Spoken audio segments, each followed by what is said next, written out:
ሰላም ጤና ይስጥልን የተወደዳችሁና የተከበራችሁ የጎህ ቴሌቪዥን አድማጭ ተመልካቾቻችን እንደምናላችሁ ለዕለቱ ዋና ብለን ያዝናቸውን ዜናዎች ይዘን ቀርበናል። ዜናዎቻችን ቶሎ እንዲደርሷችሁ ዩቲዩብ ቻናላችንን ሰብስክራይብ፣ ላይክ፣ ሼር እያደረጋችሁ እስከ ፍጻሜያችን አብራችሁን ቆዩ። ጠቅላይ ሚኒስትር ዶክተር አብይ አህመድ ባንኮች የሚሰጧቸውን ብድሮች ለአምራች ኢንዱስትሪዎች በፍትሃዊ መንገድ እንዲያከፋፍሉ የሚያስገድድ አዲስ ሕግ በጥቂት ሳምንት ውስጥ እንደሚወጣ ትናንት በተካሄደው የኢትዮጵያ ታምርት ኤክስፖ መክፈቻ ላይ ተናገሩ። ጠቅላይ ሚኒስትሩ መንግስት ባካሄደው ግምገማ የመንግስትና የግል ባንኮች ለአምራች ኢንዱስትሪዎች የሚያቀርቡ ብድር አነስተኛ መሆኑ እንደተረጋገጠ ጠቅሰዋል። አምራች ኢንዱስትሪዎች ለአፍሪካ ገበያ የሚቀርቡ ምርቶችን ማከፋፈል የሚችሉ ኩባንያዎችን መፍጠር ይጠበቅባቸዋል ያሉት ዶክተር አብይ አህመድ አምራች ኢንዱስትሪዎች በግል በጥምረት ወይም ከመንግስት ጋር በመተባበር እስከ 10 የአፍሪካ ሀገራት መስፋፋት እንዳለባቸው አሳስበዋል። ኢንዱስትሪዎች መንግስት የለየላቸውን 96 ሀገር ውስጥ ሊመረቱ የሚችሉ ምርቶችን በማምረት ከውጭ የሚገቡ ምርቶችን እንዲተኩ ጭምር ጥሪ አቅርበዋል።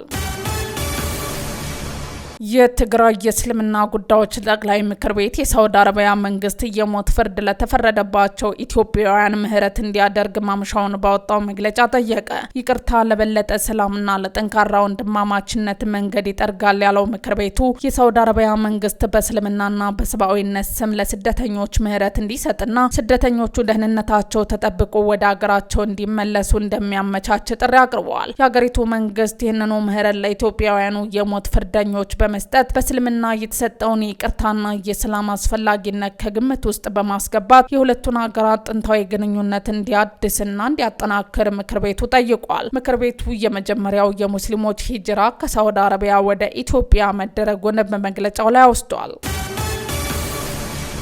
የሱዳን ጦር ከባህር ዳር የተነሳ ድሮን የካርቱም አየር ማረፊያ ላይ ጥቃት እንደፈጸመ በመግለጽ ከሰሰ። የሱዳን ጦር ከኢትዮጵያ ባህር ዳር ከተማ የተነሳ ድሮን በትናንትናው ዕለት የካርቱም ዓለም አቀፍ አየር ማረፊያ ላይ ጥቃት አድርሷል ሲል ከሷል።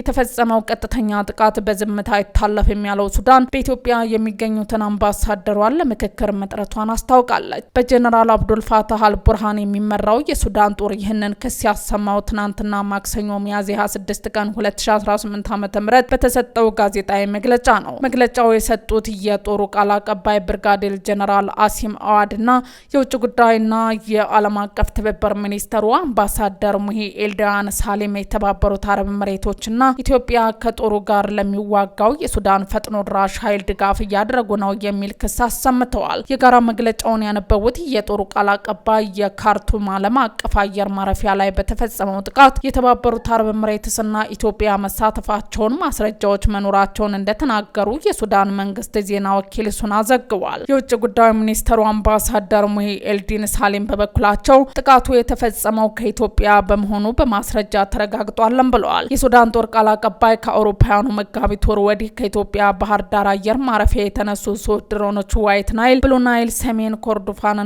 ደቡብ ኮርዶፋን ግዛቶች ውስጥ ጥቃት እንደፈጸሙ በመጥቀስ ከሰዋል። ከነዚህ ድሮኖች አንዱ መጋቢት 8 ቀን 2018 ዓ.ም በአየር መከላከያ ተመቶ መውደቁን የተናገሩ ቃል አቀባዩ የሰው አልባ አውሮፕላኑ መረጃ መተንተኑንና ለአምራቹ ተቋም ጥያቄ መቅረቡን ገልጸዋል። በሁለቱ መንገዶች አማካኝነት ድሮኑ የተባበሩት አረብ ኤሚሬትስ ንብረት መሆኑንና በኢትዮጵያ ግዛት ውስጥ ከባህር ዳር አውሮፕላን ማረፊያ ተነስቶ ጥቅም ላይ መዋሉን አረጋግጠዋል ማለታቸውን የሱና ዘገባ ያመለክታል። የውጭ ጉዳይ ሚኒስተሩ በበኩላቸው በካርቱም አየር ማረፊያ ላይ የደረሰው ጥቃት የተባበሩት አረብ ኤሚሬቶችና ኢትዮጵያ የተሳሳተ መንገድ መምረጣቸውን ያሳያልን ብለዋል። ሱዳን አዲሱ ማስረጃና ማረጋገጫዎች በተባበሩ መንግስታት የጸጥታው ምክር ቤት የተባበሩት አረብ ኤሚሬቶች ላይ ባቀረበችው አቤቱታ ላይ እንደምታካትት አስረድተዋል። በኢትዮጵያ የሚገኙት የሱዳን አምባሳደር በዚህ ጉዳይ ላይ ለሚደረግ ምክክር ወደ ሀገራቸው መጠራታቸውን ገልጸዋል። ሚኒስተሩ አክለውም ሱዳን በመረጠችው መልኩና መንገድ ለተሰነዘረባት ጥቃት ምላሽ መስጠት ህጋዊ መብት እንዳላት በአጽንኦት ማንሳታቸውን ሱና ገልጸዋል። የጦሩ ቃል አቀባይም በተመሳሳይ የተባበሩት አረብ ኤሚሬቶችና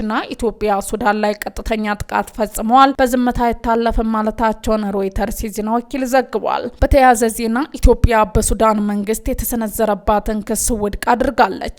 ኢትዮጵያ በሱዳን መንግስት የተሰነዘረባትን መሰረተ ቢስ ክስ ውድቅ አድርጋለች። የውጭ ጉዳይ ሚኒስቴር በወጣው መግለጫ የሱዳን መከላከያ ኃይልና የውጭ ጉዳይ ሚኒስቴር በጋራ በሰጡ መግለጫ ኢትዮጵያ ላይ ያቀረቡት ክስ መሰረተ ቢስ ነው ሲሉ ገልጸዋል።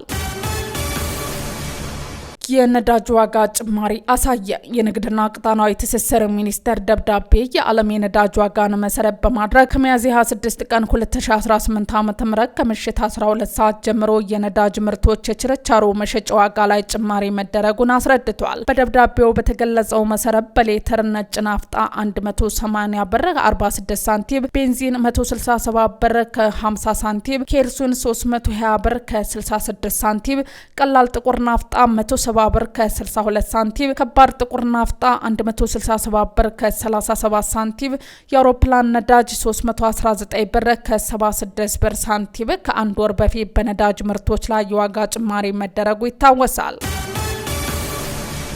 ኬንያ በተከሰተ የጎርፍ መጥለቅለቅና የመሬት መንሸራተት አደጋ ቢያንስ 18 ሰዎች ሕይወት አለፈ። በኬንያ በተለያዩ አካባቢዎች በጣለው ከባድ ዝናብ ምክንያት በተከሰተ የጎርፍ መጥለቅለቅና የመሬት መንሸራተት አደጋ ቢያንስ 18 ሰዎች ሕይወታቸውን ማጣታቸውን አልጀዚራ ዘግቧል። የሀገሪቱ ፖሊስ ትናንት እሁድ ባወጣው መግለጫ በሀገሪቱ ማዕከላዊና ምስራቃዊ ክፍሎች በሚገኙት ታርካኒቲ፣ አልጊዮኒ፣ ማራኪዮት በተባሉ ግዛቶች የመሬት መንሸራተት አደጋዎች መመዝገባቸውን አስታውቋል። በዚህም ክስተት የ18 ሰዎች ሕይወት ማለፉን ያረጋገጠው ፖሊስ አሁንም በአስቸጋሪው የአየር ሁኔታ የቀጠለ በመሆኑ ህዝቡ አስፈላጊውን ጥንቃቄ እንዲያደርግ አሳስቧል ሲል ዘገባው አመልክቷል። የምስራቅ አፍሪካዋ ሀገር በአሁኑ ወቅት ከመጋቢት እስከ ግንቦት ወር የሚዘልቀውን ወቅታዊ ዝናብ እያስተናገደች ሲሆን ዝናቡ አብዛኛውን ጊዜ በግንቦት ወር የመጀመሪያ አጋማሽ ላይ እንደሚጠናከር ይታወቃል። ይሁን እንጂ የዘርፉ ባለሙያዎች የሰው ልጆች በፈጠረው የአየር ንብረት ለውጥ ምክንያት በኬንያና በሌሎች የምስራቅ አፍሪካ ሀገራት የሚታዩ የአየር ሁኔታዎች ይበልጥ እየተባባሱ መምጣታቸውን ለረጅም ጊዜ ሲያስጠነቅቅ ቆይቷል። ባሳለፍነው መጋቢት ወር በኬንያ በተለያዩ አካባቢዎች ባወጣው ከባድ ዝናብ ሳቢያ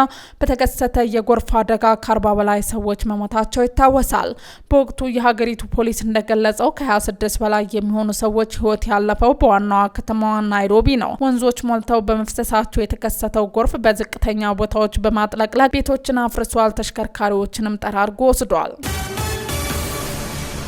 ትራምፕ ኢራን የአሜሪካን መርከቦች ካጠቃች ከምድረ ገጽ ትጠፋለች ሲሉ አስጠነቀቁ። የኢራን የውጭ ጉዳይ ሚኒስትር በበኩላቸው በኤክስ ገጻቸው ላይ በሆርሙዝ እየተከሰቱ ያሉት ሁኔታዎች ለፖለቲካው ቀውስ ወታደራዊ መፍትሄ እንደሌለ በግልጽ ያሳያለን ብለዋል። የአሜሪካው ፕሬዚዳንት ዶናልድ ትራምፕ ከፎሬክስ ኒውስ ጋር ባደረጉት ቃለ ምልልስ በፕሮጀክት ፍሪደም ወቅት ኢራን የአሜሪካን መርከቦች ካጠቃች ከምድረ ገጽ ትጠፋለችም ብለዋል። ፕሬዚዳንቱ አክለውም አሜሪካ ከኢራን የተሻለ ወታደራዊ አቅም እንዳላት በመግለጽ ኢራን በሰላም ድርድር ወቅት በጣም ለስላሳ የሆነች መታለችም ብለዋል። ትራምፕ አስተያየት የተሰማው የሆርሙዝ ወሽመጥን ለመክፈት በሚደረገው ዘመቻ አካል የአሜሪካ ኃይሎች 7 የኢራን ፈጣን ጀልባዎችን መምታታቸውን በትሩዝ ሶሻል ገጻቸው ላይ ካሰፈሩ በኋላ ነው። ፕሬዚዳንቱ የነጻነት ፕሮጀክት የተሰኘው ዘመቻ ሰኞ ዕለት ይፋ ያደረጉ ሲሆን በወሽመጡ ውስጥ የታሰሩ የንግድ መርከቦችን ነጻ ለማውጣት ከመላው ዓለም የተውጣጡ ሀገራት ድጋፍ ጠይቀዋል ሲል ቢቢሲ ዘግቧል። ባለፈው ወር ከአሜሪካ ጋር በተደረገው ድርድር ከፍተኛ ተደራዳሪ የነበሩት የኢራን ፓርላማ አፈ ጉባኤ አሜሪካ በሆርሙዝ ወሽመጥ ላይ የመርከብ ጉዞና የኤነርጂ ደህንነት አደጋ ላይ ጥላለችም ብለዋል። ዶናልድ ትራምፕ ሰኞ ዕለት ፕሮጀክት ፍሪደም የተሰኘ ዘመቻ መጀመራቸውን ተከትሎ መሐመድ ቃሊባብ ዛሬ ጠዋት በፎሬክስ ቋንቋ በኤክስ ገጻቸው ላይ ባሰፈሩ መልእክት አሜሪካን የተኩስ አቁም ስምምነት በመጣስና በወሽመጧ ላይ እገዳ በመጣል ከሰዋል። የሴኔጋል ፕሬዝዳንት ገዢው ፓርቲ ውድቀት ሊያጋጥመው እንደሚችል ተናገሩ። የሴኔጋል ፕሬዝዳንት ባሲሪ ፋዬ በጠቅላይ ሚኒስተር የሚመራው ገዢው ፓርቲ ወደ ውድቀት ሊመራን በሚችል መንገድ ላይ መሆኑን ተናግረዋል። ነገር ግን የፓርቲው መሪ ጠቅላይ ሚኒስተር ኦስማን ሰንኮ ስራቸውን በአግባቡ መስራታቸውን ከቀጠሉ በስልጣን እንደሚቆዩ ተናግረዋል። የፕሬዝዳንቱ አስተያየት የተሰማው ሀገሪቱ ከዕዳና ከኢራን ጦርነት ጋር ተያይዞ የኢኮኖሚ ችግሮች እያጋጠማት እንደሆነ በሰፊው እየተዘገበ ባለበት ወቅት ነው። በተጨማሪም ፕሬዚዳንቱና ጠቅላይ ሚኒስትሩ መካከል አለመግባባት እንዳለ ዘገባዎች እየወጡ ይገኛሉ። ውድ አድማጭ ተመልካቾቻችን የዛሬ ዜናዎቻችን እነዚህን ይመስሉ ነበረ። አብራችሁን ስለነበራችሁ ከልብ እያመሰገንን መልካም ምሽት እንዲሆንላችሁ ተመኘን።